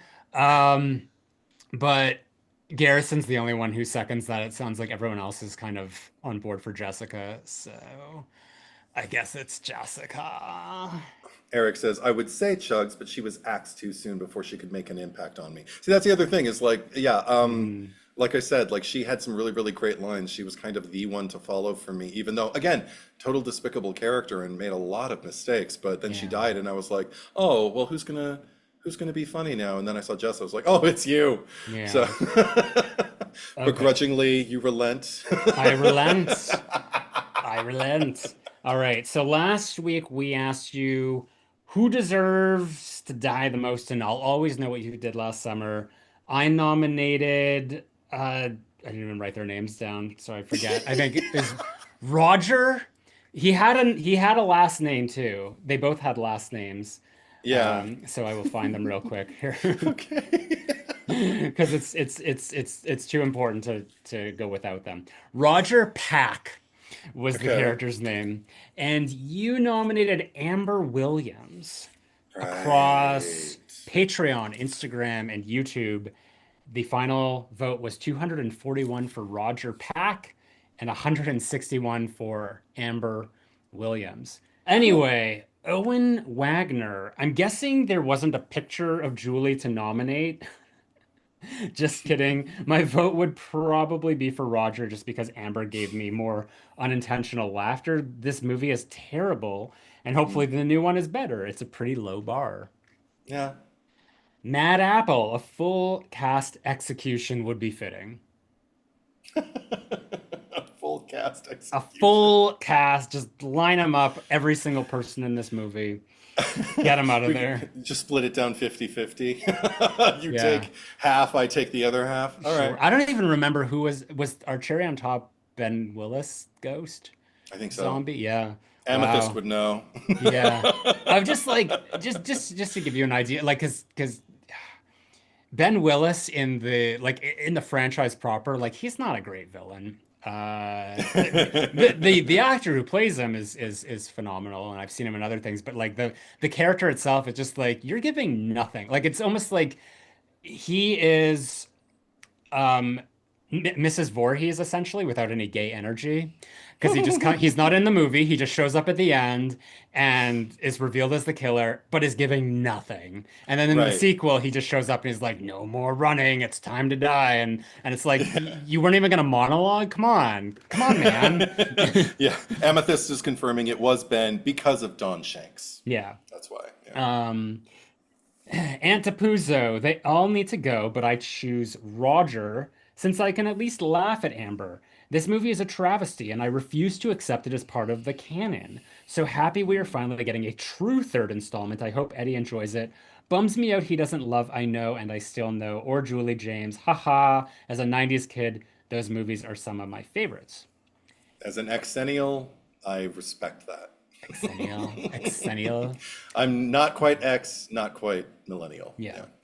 Jazzy Boo, everyone needs to die because this movie was awful, but since I can't, because I can't everyone, Roger, because I don't know, girl power girls have to stick together. Okay. Okay. Sure. Elliot from Orlando, they all do. This movie is awful. D. John, or is that Dijon? Dijon. Can I choose both? I haven't seen this movie in so long, but I do remember how terrible it was. Mm. Jorgen Thrain Hansen. To be honest, I don't like any of the people in this movie. I vote Roger. I don't remember a lot from this movie, but I remember thinking it was awful and that someone named Roger made it even worse. Hmm. Okay. Matthias Egeman. I chose Roger. His name sounds like a name you name your new brand of walkie-talkies. Roger Pack. Roger, over and Roger. out. Pack. Yeah. I just thinking of like Shelley Duvall in The Shining, when she's like out and like Yes. saying whatever. Roger. Over Roger. and out. Yeah. All right, bye. Yeah. Over and Just, out. Pack. yeah. So sweet. With her cigarette. Van Days. I didn't think Amber was that bad. I've always enjoyed Brooke Nevin since I saw her on Animorphs as a kid. By the way, Eddie, since you're a Smallville fan, Brooke Nevin is in season 5 in the vampire episode, and the Colby Oh. actor is in a couple episodes as well, season 1 and 8. I used to think this movie was a Canadian production since I recognized some Canadian actors, but apparently this movie was filmed in Utah, even though it's Oh. supposed to be Colorado, which is also totally random. Wow. Also totally random. Carrie Fisher, also in the vampire episode of Oh, Smallville. wow. Full circle, folks. Before I forget too, so the director of I'll Always Know What You Did Last Summer, he also directed, and I haven't seen this movie, but Slender Man from Right. I think 2018, which was Mhm. just like terribly regarded. Oh, Have you wow. seen it? I still have to see it. Yeah, I mean, same. even though it was terribly regarded, Yeah. I'm curious what they So do. I think it was like Sylvan White is the director's name. Mm, But yeah, mm. he went on to do another movie. I'm curious which one is better. Um, but he's got a good career in television, so Right. he's doing all right. Um, to Mario Fletcher to Mario, is it like to Mario Fletcher? I'm so sorry, I don't know. How are you gonna ask us this question about a movie we have never seen? Okay, to Mario Fletcher, people have Watch the seen the movie. movie, and you can Yeah. watch the movie. Yeah, what are you doing here? Come on. Renani T. I don't care enough to vote because this whole movie died to me right after I watched it. Mm. Mark Lynn. Amber, certainly the pretty blonde, even in some green dress like Helen Shivers. She is somewhat same level as Julie James. The thought Colby was decent version of Ryan Phillippe Barry Cox. Roger was the one as fisherman killer impersonating, resulting in skateboarding friend getting killed. He tried to top himself prior to getting murdered with with hook swipe to neck. Hmm. Yeah, I couldn't follow that, but okay. I we needed some thes on there, I think. Thank you, Maybe it's Mark. just like running it off, just like, need this, done, do that, this happened. Thank you. Thank you, Mark Lynn. Thanks, Mark. Tiona S. I honestly never gave this movie a chance, but I'm voting for Roger because his picture gives Barry vibes, and Barry was an asshole for the majority of his screen time in the first two. Love the podcast. I love that it's just like Roger, just by association, physically, by proxy. It's your heart, it's your conscience. Go for it. Yeah. Silent Saturn. Amber is dull as dishwasher and lacks any kind of traceable personality, but I guess on paper she doesn't really do anything wrong. Roger, on the other hand, was a whiny bitch who couldn't keep his mouth shut. I don't like whiny people, so he gets my vote. Is she dull as dishwasher or dishwater? Amber is dull as dish. I mean, it might be water, but I'm just reading what it says. Maybe it auto-corrected. It's probably auto-corrected. Sorry, Silent Saturn. Well, I'll say it both ways. Amber is dull as dishwasher. Amber is dull as dishwater. I like dull as dishwasher. I might start using that. Dull as dishwasher. You're dull as dishwasher. You are Grant Dempsey. If I remember correctly, Roger's the one who first insists that the group swear never to tell anyone about the prank, and it turns out he's the one who then told the deputy. And maybe Lance. I don't remember how Lance found out, and he still has the nerve to go for a snotty pretense with Amber and Zoe snapping, "Which one of you opened your mouth?" when they come to warn him about the messages. Death to Roger for hypocrisy. Okay. Yeah, Makes sense. Yeah, and I think I mentioned that. It's just like he's the one, he's out blabbing it all to everyone. Would have been funny if Roger was like Roger the alien from American Dad. Okay. I've not seen. You've never watched Roger. Haven't seen American Dad. Talk about gay energy. Really? Yeah. Oh, okay. Anyway, okay, we gotta vote. I wasn't prepared. This is so unexpected. I didn't think I was gonna win. You're the only one with access to the results. which I look at like 2 seconds before we start recording. Right. I'm gonna vote for the therapist. Don't know his name yet. I'm Dr. scrolling. Rosenberg? Dr. Rosenberg, yes. Because I mean, there's all sorts of like ethical boundaries being crossed here. He should have his license revoked. He's basically just abusing these Oxycontin prescriptions for No, I'm just imagining Scout Taylor Compton Laurie. Just with him handcuffed to the bed, and she's just shaking him and just being like, "Give me my fucking prescription." Kill him. Kill the fuck out of him, Laurie. Yeah, that would have been great. Yeah. But he would like that. So yeah, and plus I enjoyed I enjoyed that scene, so I wouldn't want it any other way. So kill Dr. Rosenberg. Okay. Yeah. It's hard because there are so many people who do so many awful things in this movie, but I guess I've got to go with my gut. As I was watching the movie, I thought like, oh shit, is it going to be you? Really early on, and he didn't do anything throughout the rest of the movie to redeem himself. It's not like anybody redeemed themselves, but he wasn't even interesting on camera. He was interesting as a plot point, I guess. But I'm gonna say it's Garrett, Chug's brother, because okay, let me put my notes down here. Here we go. Everyone, put the kettle on. We're gonna be here for a while. We're gonna be here for a minute. Anyway, okay, just because number one, girl breaks up with you, you decide it's okay because her friends say it's okay for you to drug her and then basically like sexually violate her.